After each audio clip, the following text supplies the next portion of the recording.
It's very well known in research that fathers are vital to children's welfare, whether together with the mother or not. We looked at mothers' reports of how well their children were doing after separation, and essentially the story was exactly the same, that the children who saw more of their fathers, who had frequent and regular contact with their fathers, who felt close and involved with their fathers, were doing much better in terms of adjustment. I mean, there's a completely clear, unequivocal pattern of results. Back in the 70s, their whole objective is to create a society where women don't actually need men, whereby they can raise their children, and if they want the man there, they can have him there, and if they don't, he can just disappear. And it's a society that we're slowly moving into. It's not a very healthy one, because children don't, as a rule, benefit from a single-parent family. They're usually worse off as a result of not having a father.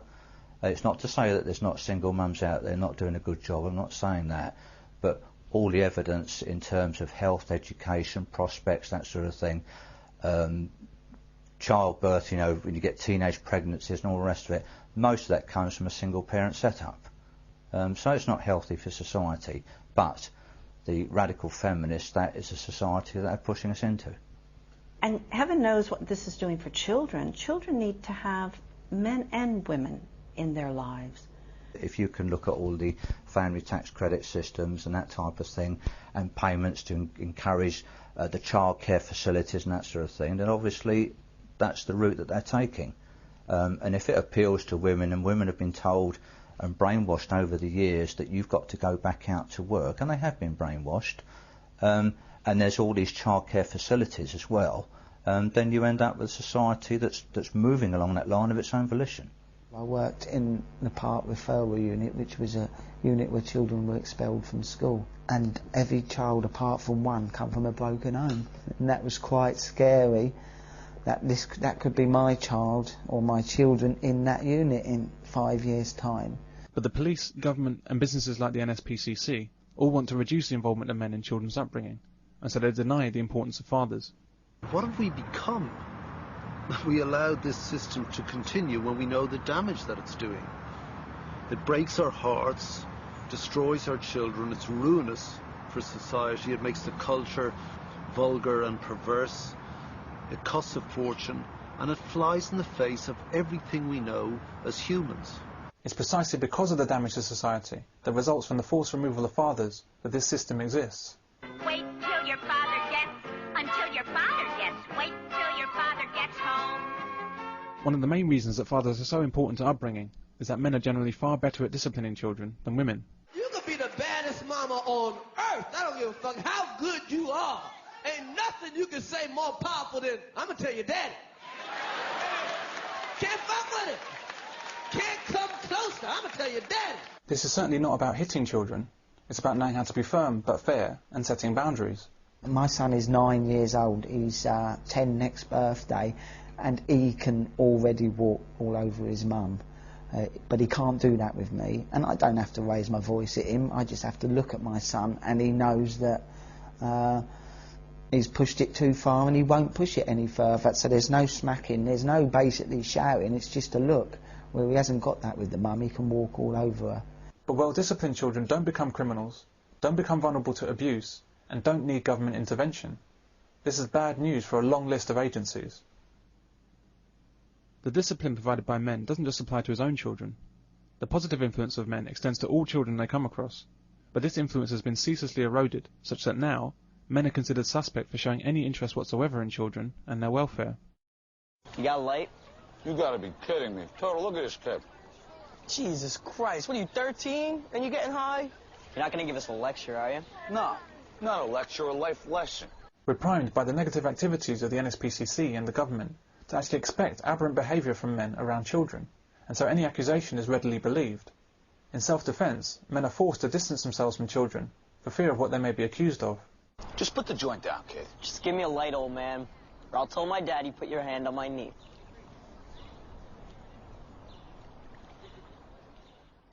Problems with children today is because adults have distanced themselves to such an extent and are too scared anyway to get too close to them, the children aren't being fed the right information. They're having to discover it for themselves. There's no one to be close enough to lead them through the emotional situations, to guide them closely. And they're seen as they're kind of objects. They're distant from a man's point of view. Children are kind of distant objects unless they happen to have their own. And so in a sense, we're no nearer than we were in the Victorian era, if you see what I mean. You see children around you in the street, maybe getting up to mischief, maybe playing trip. Nobody says anything. Jimmy Bulger, wasn't he? Was walked out of the middle of the shopping centre, and so you had little Jimmy Bulger, the two boys who eventually killed him, walking around the street during school hours. Nobody said anything.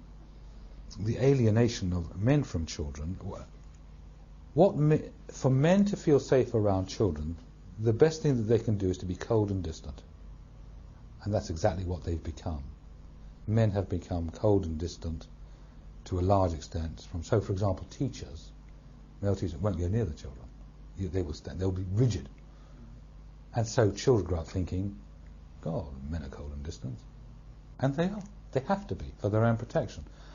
And I, as a male, resent that very deeply, and I think a lot of men do as well. And they're angered by it. And a lot of boys have missed out as a result of that, boys in particular. I mean, it's a double whammy for them, because if they haven't got the male role model, and they haven't got the affection, they're missing a lot. Hence all the delinquency. Hence almost the psychopathy in our society. The government and charities want themselves to be the only agencies involved in child protection, instead of the most appropriate and the most effective child protector on the planet, men. Perversely, by removing men from protecting children, they create much larger numbers of children in need of protection. This should be ironic, but it's actually great for business.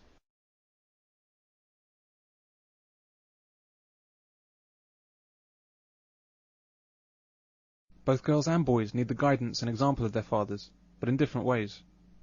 Girls need the example of a man and father. I got a little baby girl, right? And it's amazing when you have a girl. You're a man, you have a girl. It's eye-opening. Because I realize I'm the man in her life. And my relationship with my daughter is going to affect her relationship with men for the rest of her life. And every man in here is dated a woman with some daddy issues. Boys need discipline and someone to look up to. The average 13-year-old boy is stronger than his mum, but he's not stronger than his dad. On a fundamental level, boys need to know that their parent is stronger than them. There's less and less control in families because quite often they're single-parent families. You haven't got a dad there to keep control, and I don't care what anybody says. When you've got a young man coming up to 16, 17, 18 in the house, you need a father there to keep him in line. Even my sister, who's been a single mum for years, very anti-male, I don't need a bloke, and all that sort of tosh. Of course, when her boy got to 16 or 17, she actually said to me, I never thought I'd say this to you, Steve, she said, but I could really do with a man in the house just to keep him in line. This is why Childline and other NSPCC activities and government child services are so insidious. They seek to usurp the father as head of the household and the main authority in the family, and replace him with external forces. Threaten to phone child services. Why? Because if you phone child services, they'll come and take your dad away, and he'll get in trouble. You won't even have to call. Just pretend. It'll scare the shit out of him. You're 10 years old, you figure out how to scare the shit out of your dad? That's like finding kryptonite. These agencies want to prevent discipline being applied to children, and prevent families from solving their own problems. This leads directly to family breakdown and wayward children, which is precisely what they depend on for their business. Mothers assist in this process of family destruction by failing to understand how they're being used against fathers. What does the government gain from demonising men in this way? I think at the very back of all this, at the very early days of the feminist movement, was a concept from women who were in the movement that the family should be deemed the mother and the children. That was the family unit. And as far as they were concerned, fatherhood was expendable. And slowly, as the laws became slanted towards women and children, the concept came about that women would go out to work and the state would provide a childcare for the children. And in a sense, that is lingering behind everything that's even going on today. Single-parent mothers are encouraged to go out to work and find other alternatives for their children. There is no concept that a childless father is far more likely to become an adolescent criminal than a father and mothered child. And that if the father is not in the family, why on earth should the mother then desert her children and be forced out to work?